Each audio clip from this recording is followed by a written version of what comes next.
Halo semua, selamat datang di channel YouTube aku yang membahas mengenai semua hal yang berkaitan dengan fisika. Kenapa? Karena fisika itu asik, fisika itu mudah jika kita punya niat untuk mempelajarinya. Nah, sekarang aku mau menjelaskan nih tentang hakikat fisika dan prosedur ilmiah. Ini biasanya diajarkan di kelas 10 semester 1 bab 1 untuk kurikulum 2013 yang sudah direvisi, revisi 2018 terutama ya. Kompetensi dasar yang diharapkan dipenuhi dalam mempelajari hakikat fisika dan prosedur ilmiah ini, yang pertama adalah menjelaskan hakikat ilmu fisika, metode ilmiah, dan keselamatan kerja di laboratorium serta peran fisika dalam kehidupan. Kemudian, kompetensi dasar yang kedua adalah membuat prosedur kerja ilmiah dan keselamatan kerja. Nah, untuk pembahasan kali ini aku cuma menjelaskan tentang hakikat fisika. Ya, hakikat fisika itu sendiri. Nah, tujuan dari pembelajaran pada pertemuan pertama ini di materi hakikat fisika dan prosedur ilmiah yang pertama adalah menjelaskan hakikat ilmu fisika. Jadi diharapkan setelah mempelajari materi ini untuk part 1 ini atau bagian pertama ini, kalian diminta untuk dapat menjelaskan hakikat ilmu fisika, kemudian mengaitkan hubungan antara fenomena-fenomena alam dan ilmu fisika untuk menemukan konsep hakikat fisika. Dan selanjutnya adalah menyebutkan ruang lingkup ilmu fisika. Kemudian yang terakhir, kalian dapat menjelaskan peranan ilmu fisika dalam kehidupan sehari-hari. Nah, materi pada pertemuan pertama ini jelas ya, akan kita bahas lebih lanjut tentang hakikat fisika. Di antaranya pembagian dari hakikat fisika itu yang ada 3 macam, kemudian ruang lingkup fisika dan peranan fisika dalam kehidupan sehari-hari. Oke, kita lanjutkan. Oke, untuk hakikat fisika. Nah, alam diciptakan manusia dengan segala keteraturannya. Manusia adalah satu-satunya ciptaan Tuhan yang diberikan kelebihan untuk berpikir. Tujuan utama sains, termasuk juga pada fisika, merupakan usaha untuk mencari keteraturan dalam pengamatan manusia pada alam sekitarnya. Nah, kalau kita lihat sendiri nih, kata sains dalam bahasa Inggris berasal dari bahasa Latin, yaitu scientia. Tulisannya SCIENTIA, yang berarti pengetahuan atau mengetahui. Nah, biasanya kita berpikir tentang sains yang terbagi-bagi menjadi beberapa bidang yang terpisah ya tentunya, namun saling berhubungan. Misalnya nih, biologi kan kita tahu adalah ilmu tentang makhluk hidup. Sedangkan kimia berhubungan dengan interaksi antara unsur-unsur dan senyawa-senyawa. Contoh lainnya, geologi adalah ilmu tentang bumi, astronomi, ilmu tentang tata surya, bintang, galaksi, dan alam semesta serta satu kesatuannya. Nah, fisika sendiri nih berhubungan dengan materi dan energi, dengan hukum-hukum yang mengatur gerakan partikel dan gelombang, dengan interaksi antar partikel, dan dengan sifat-sifat molekul, atom, dan inti atom, dan dengan sistem-sistem berskala lebih besar seperti gas, zat cair, dan zat padat. Nah, itu ya. Kemudian istilah lain yang juga digunakan untuk menyatakan hakikat IPA adalah IPA sebagai produk untuk pengganti pernyataan IPA sebagai sebuah kumpulan pengetahuan, atau dalam bahasa Inggrisnya a body of knowledge. Nah, IPA sebagai sikap untuk pengganti pernyataan IPA sebagai cara atau jalan berpikir, atau bahasa Inggrisnya a way of thinking. Dan IPA sebagai proses untuk pengganti pernyataan IPA sebagai cara untuk penyelidikan. Bahasa Inggrisnya a way of investigating. Nah, karena fisika merupakan bagian dari IPA atau sains, maka sampai pada tahap ini nih ya, kita dapat menyamakan persepsi bahwa hakikat fisika adalah sama dengan hakikat IPA atau sains. Hakikat fisika adalah sebuah produk, a body of knowledge tadi, fisika sebagai sikap, a way of thinking, and fisika sebagai proses, a way of investigating. Seperti itu. Selanjutnya, saya akan membahas yang pertama. Aku akan membahas nih yang pertama tentang fisika sebagai produk ilmiah. Maksudnya apa? Nah, Oke, sebelumnya saya mau menjelaskan dulu. Tadi sudah ada perbandingan tadi yang sudah aku sampaikan. Untuk hakikat fisika itu nantinya akan terbagi menjadi 3 seperti yang sudah diutarakan tadi, bahwa fisika itu bisa sebagai produk ilmiah, fisika sebagai proses ilmiah, dan fisika sebagai sikap ilmiah. Kita bisa lanjutkan. Nah, sekarang akan aku ulas fisika sebagai produk ilmiah. Pada fisika, kumpulan-kumpulan pengetahuan itu dapat berupa fakta, konsep, prinsip, hukum, rumus, teori, dan model. Nah, kalau kita lihat yang pertama, pernyataan pertama, Kalau kita lihat pernyataan pertama, fakta. Nah, fakta adalah keadaan atau kenyataan sesungguhnya dari segala peristiwa yang terjadi di alam yang dapat ditangkap oleh indera manusia. Dan diakui oleh banyak orang sebagai suatu pengetahuan. Itu pengertian dari fakta ya. 2 kriteria yang digunakan untuk mengidentifikasi sebuah fakta dalam fisika yaitu yang pertama, dapat diamati secara langsung dan dapat didemonstrasikan kembali di waktu yang lain. Nah, jadi fakta ya, jadi 2 kriteria yang digunakan untuk mengidentifikasi sebuah fakta dalam fisika. Jadi kalau kita menemukan fakta, jadi cara mengidentifikasinya ada 2, yaitu dapat diamati secara langsung dan dapat didemonstrasikan kembali di waktu yang lain, seperti itu. Fakta ini merupakan dasar bagi konsep, prinsip, hukum, teori, atau model.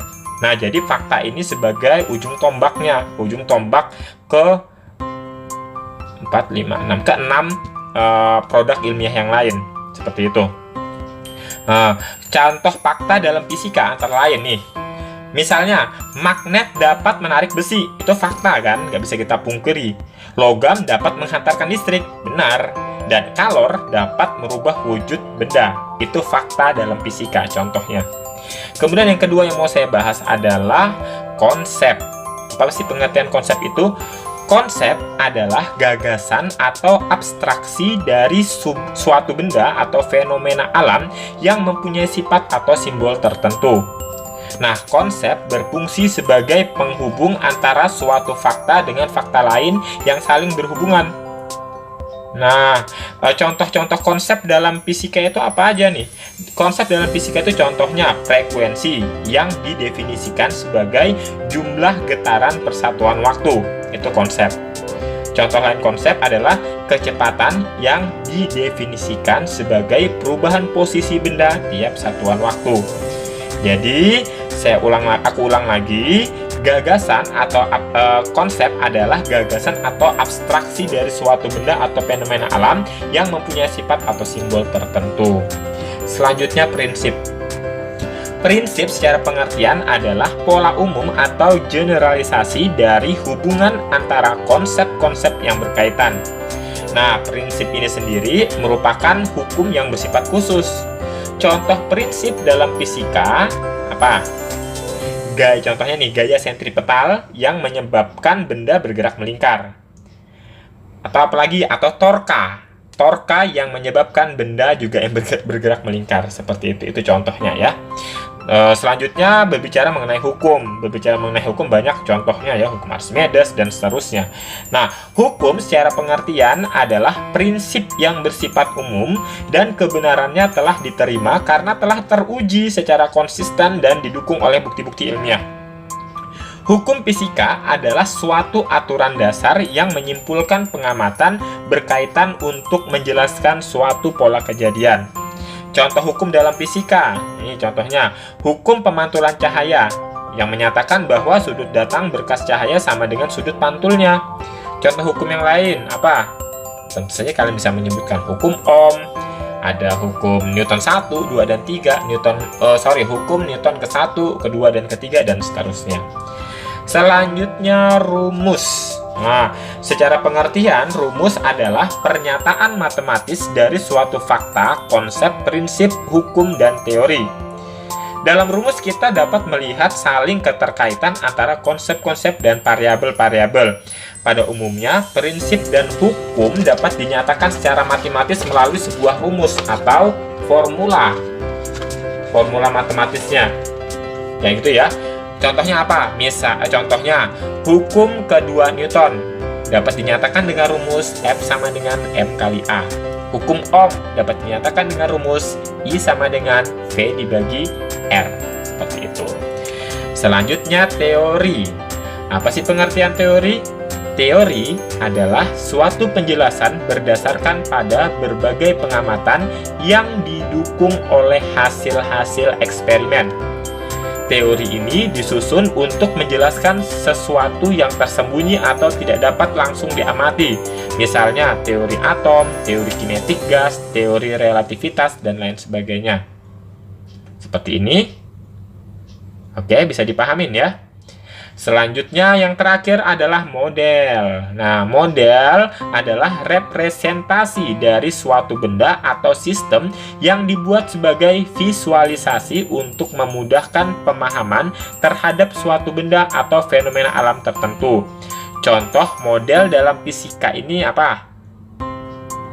Ya, banyak ya. Contoh model dalam fisika antara lain model atom Thomson, model atom Rutherford, dan lain sebagainya.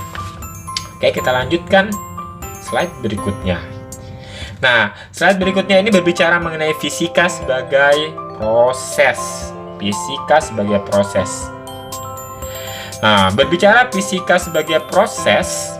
Nah, fisika sebagai proses, saya katakan fisika sebagai proses ilmiah ini berkaitan dengan cara kerja para ilmuwan untuk memperoleh pengetahuan-pengetahuan yang menyusun fisika. Pengetahuan-pengetahuan dalam fisika sendiri diperoleh melalui salah satu cara penyelidikan. Seperti yang diutarakan di awal tadi, fisika sebagai proses ilmiah, bahasa Inggrisnya way of investigation. Nah, pengetahuan-pengetahuan dalam fisika tersebut ya diperoleh melalui salah satu cara penyelidikan terhadap suatu fenomena alam tertentu. Nah, untuk melakukan penyelidikan terhadap suatu fenomena alam, seorang ilmuwan dituntut untuk melakukan sejumlah proses sains. Nah, contohnya apa? Antara lain, yang pertama mengamati atau mengobservasi. Nah, pengertiannya apa? Mengamati atau mengobservasi adalah melakukan kegiatan yang melibatkan panca indera seperti melihat, mendengar, merasakan, meraba atau menyentuh, atau mencium suatu benda atau fenomena yang diselidiki. Kemudian yang kedua, menggolongkan atau mengklasifikasi. Nah, artinya memilih berbagai benda atau fenomena alam berdasarkan persamaan sifat atau karakteristiknya, sehingga diperoleh kumpulan sejenis dari benda atau fenomena alam yang diselidiki.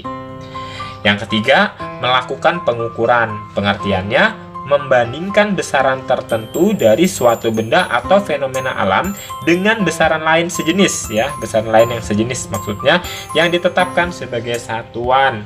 Nah, dalam melakukan pengukuran sendiri, seorang ilmuwan itu atau kita ya sebagai seorang yang mempelajari fisika hendaknya memiliki alat ukur yang sesuai. Menggunakan alat ukur dengan ketetapan tertentu dan memperhitungkan ketidakpastian pengukurannya. Seperti itu.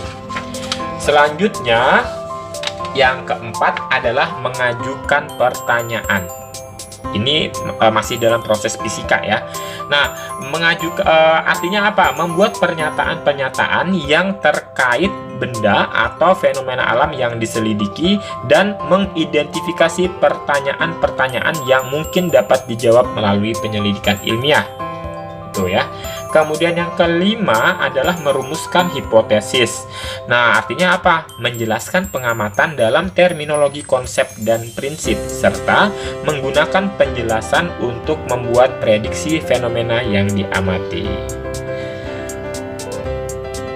Yang keenam, merencanakan dan melakukan penyelidikan atau percobaan. Pengertiannya, membuat rancangan kerja ilmiah untuk memperoleh sejumlah data dan kemudian melakukan kerja ilmiah sesuai rancangan tersebut. Kemudian menginterpretasi dan menafsirkan data atau informasi. Nah, ini pengertiannya melakukan analisis data, melakukan generalisasi, menarik kesimpulan, serta membuat prediksi berdasarkan pola atau acuan tertentu. Dan yang terakhir adalah mengomunikasikan. Maksudnya adalah menyampaikan laporan hasil percobaan atau penyelidikan dengan menggunakan cara dan media yang tepat. Jadi, proses atau fisika atau proses-proses dalam fisika itu ada 8. Mengamati, menggolongkan, melakukan pengukuran, mengajukan pertanyaan, merumuskan hipotesis, merencanakan dan melakukan penyelidikan, menginterpretasi dan menafsirkan data, serta mengomunikasikan. Nah, oke. Sekarang yang fisika sebagai sikap ilmiah. Jadi tadi hakikat fisika ada 3. Fisika sebagai produk, fisika sebagai proses ilmiah, dan yang terakhir adalah fisika sebagai sikap ilmiah. Fisika sebagai sikap ilmiah, maksudnya penyusunan pengetahuan fisika itu kan diawali dengan kegiatan-kegiatan kreatif seperti pengamatan, pengukuran, dan penyelidikan atau percobaan, yang semua itu memerlukan proses mental dan sikap yang berasal dari pemikiran. Jadi, dengan pemikirannya, orang bertindak dan bersikap sehingga akhirnya dapat melakukan kegiatan-kegiatan ilmiah.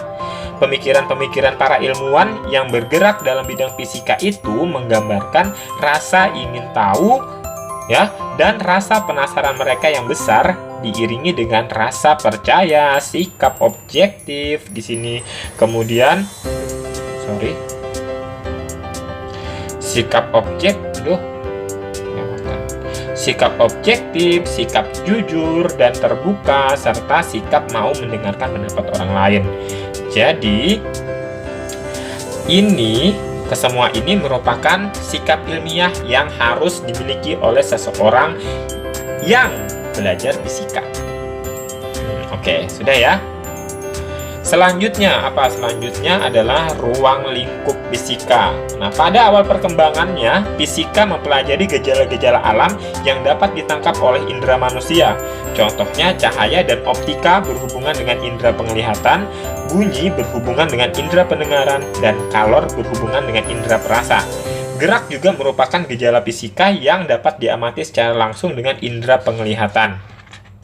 Nah, akhirnya sampai abad ke-19, fisika terdiri atas beberapa cabang, yaitu ada mekanika, kalor, bunyi, optika, gelombang, dan listrik magnet.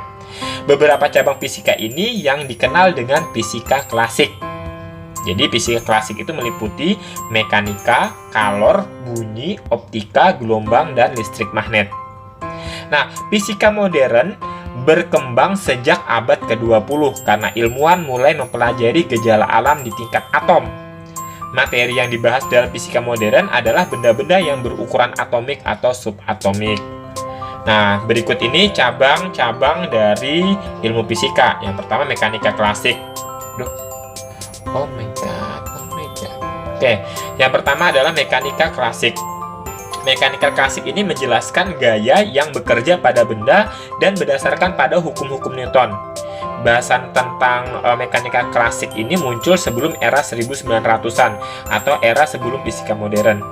Nah, subbagian dari mekanika klasik antara lain ada kinematika, dinamika, fluida statis, dan fluida dinamis. Jadi 4 subbagian ini merupakan subbagian dari mekanika klasik. Kemudian ada elektromagnetik, menggabungkan konsep listrik dan magnet serta menjelaskan gelombang elektromagnetik. Nah, subbagian dari elektromagnetik ini antara lain ada elektrostatis dan listrik serta optik. Jadi elektromagnetik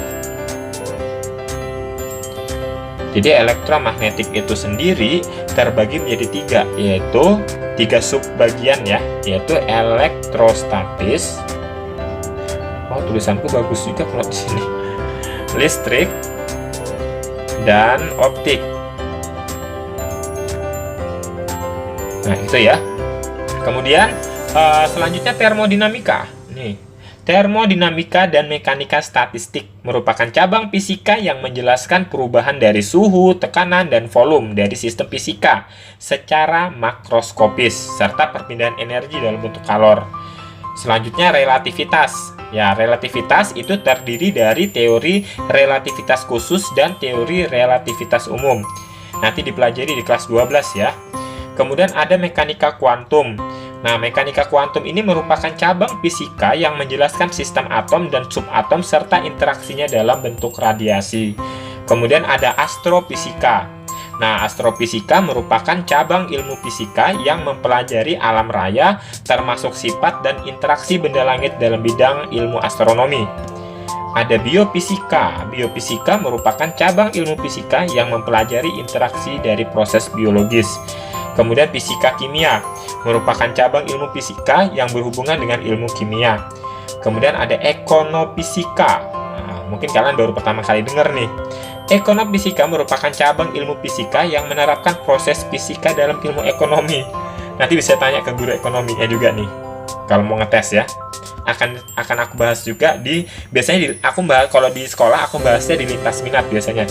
Anak IPS yang masuk ke lintas minat fisika. Kemudian ada fisika medik.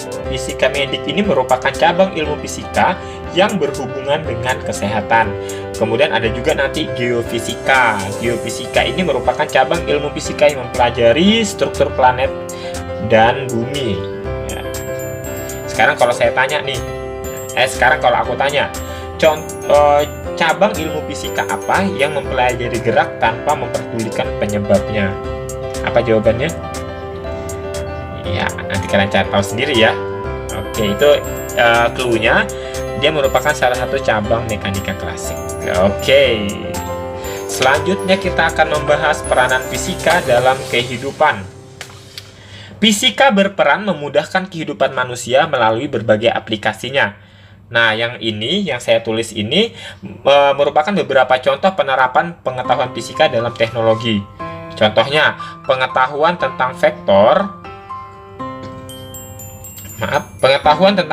diaplikasikan pada teknologi sistem navigasi pesawat terbang.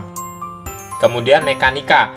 Pengetahuan tentang mekanika ini sendiri contohnya seperti hukum Newton, momentum, dan impuls itu diaplikasikan dalam teknologi mesin mekanik, senjata militer termasuk roket.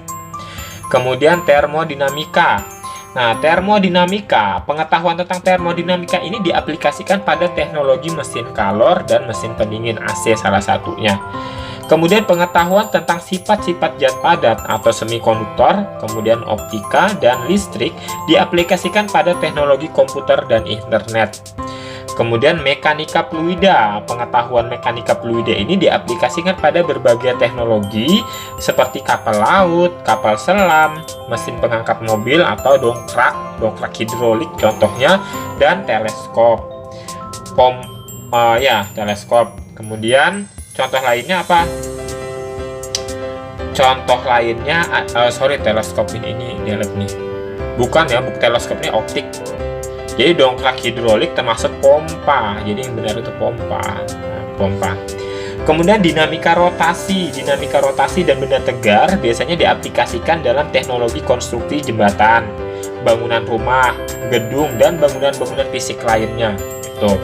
Kemudian medan magnet. Pengetahuan tentang medan magnet dan induksi elektromagnetik diaplikasikan pada teknologi motor listrik dan generator listrik atau mesin pembangkit tenaga listrik. Dan yang terakhir, inti atom. Pengetahuan tentang inti atom dan radioaktivitas diaplikasikan dalam pembangkit listrik tenaga nuklir, senjata nuklir, dan perunduk. Oke, sampai di sini dulu pembahasan aku hari ini. Semoga bermanfaat. Jangan lupa di subscribe, like, dan komen. Oke, sampai di sini dulu pembahasan aku kali ini.